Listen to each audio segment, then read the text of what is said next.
Welcome to episode 83 of Southern Gospel Now, your weekly look inside the Southern Gospel music industry.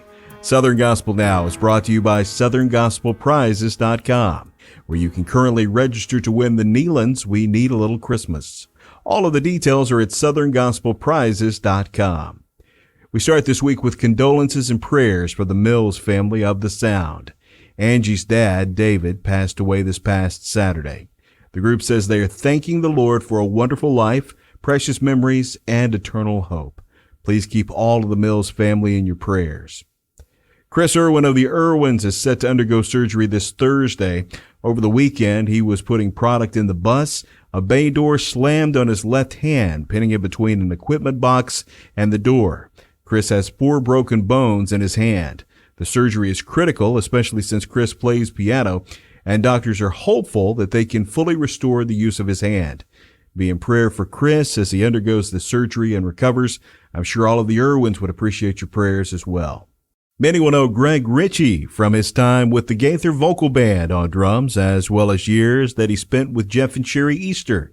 Greg is joining up with the Isaacs. Lily Isaacs tells us more. Our dear friend Greg Ritchie is joining the Isaacs. He's going to be playing drums and percussion, and most people know Greg from playing with the Gaither Vocal Band for many years, but we're so excited to have him on board with us. Can't wait to see you all out there and to say a special hello to Greg when you see him with the Isaacs. Group changes are going on within the Kingsmen. A new lineup recently made their debut at the Graceland Gospel Music Festival. Alan Kendall tells us about everything going on with the group. Ray and Brandon Reese and myself are very excited to be welcoming Drew Laney, Thomas Nally, and Cole Watson to the Kingsmen.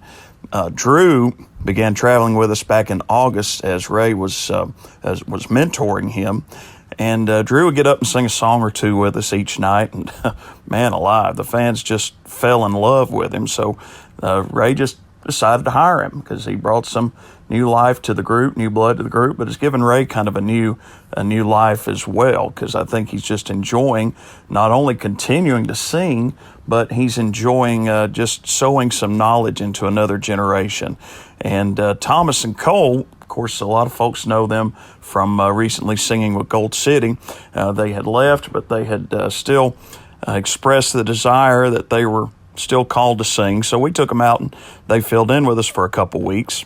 And they came prepared, and they proved to us that they're not only just great singers, but they're great team players. And they knew that the Lord was leading them this way, and we did too. And so we hired them officially on October the 31st. Sounds like a very exciting time for the ministry of the Kingsmen.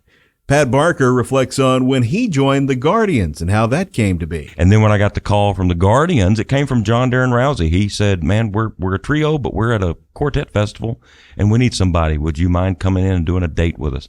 And we had a ball that weekend at that event. I got to fill in with them a few times here and there. And about 4 years ago, Dean pulled me aside. We were setting up for a Sunday morning. We had just come off of a cruise. We were doing a Sunday morning. They asked me to stick around and do that. And he said, what do you think about going full-time with us? And that was 4 years ago. I said, let me ask my wife. And he said, that's okay. I've got to ask my wife too. And so our wives agreed. It was a good move.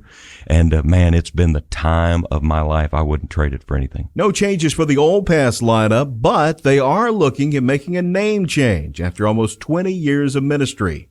Daniel Ashmore explains some of the thought behind this move. There's been a lot of confusion through the years. I mean, just today I had 3 people ask me, what's the name of your group? And I told them 4 times. I said, I just don't get it. None of you are old. And I had to kind of explain that a little bit to them. And we're not changing our style. We love all music that has a good message, but we really do love traditional. We love anything that has a message. And so we're not changing anything about who we are. We just want to be more complete in our name, for it to identify us for who we really are. The cool part is that the group is turning to fans to come up with their new name.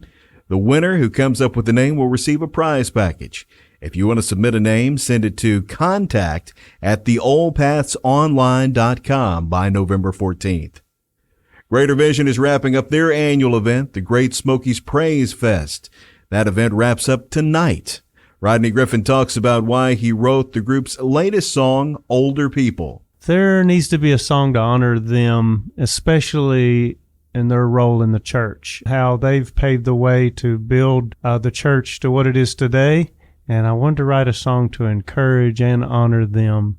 Got with Jim Brady, and we just wanted to share how much wisdom there is to gain from that generation. The current song by Jim and Melissa Brady is Welcome.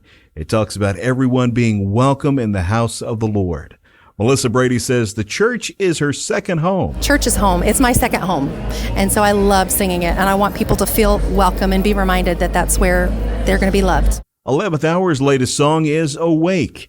It features Victoria Boland, who wrote the tune. Awake is one of those songs that came so fast, I barely had time to write it all down. The whole thing was written in 15 minutes, music, lyrics, and all. The Spirit of God was speaking so loudly to me, saying, "Awake, awake," and then brought scriptures to mind like, "Awake, O you sleeper, arise from the dead, awake yourself, awake yourself." It stirred something in me, and I pray it stirs and awakens you as well. We are entering into a season of Thanksgiving. Randa Jordan of the Jordan Family Band says she loves this time of the year. I absolutely love this time of year. I love Thanksgiving and Christmas so much. I love to cook for my family and us just sit around together and play games. It's such a special time. I'm so thankful for my Savior and the gifts He gives us here on earth. Looking at the Singing News Power 50 chart, the Guardians push up 5 points this week to take the top spot on the chart with Not For Long. Congratulations to the Guardians. Well, that's it for our report for this week. If you missed episodes along the way, you can always go back and listen wherever you get podcasts or at southerngospelnow.com. Southern Gospel Now is made possible by southerngospelprizes.com. I'm Greg Goodman. Love your neighbor, and I'll see you next week for another edition of Southern Gospel Now.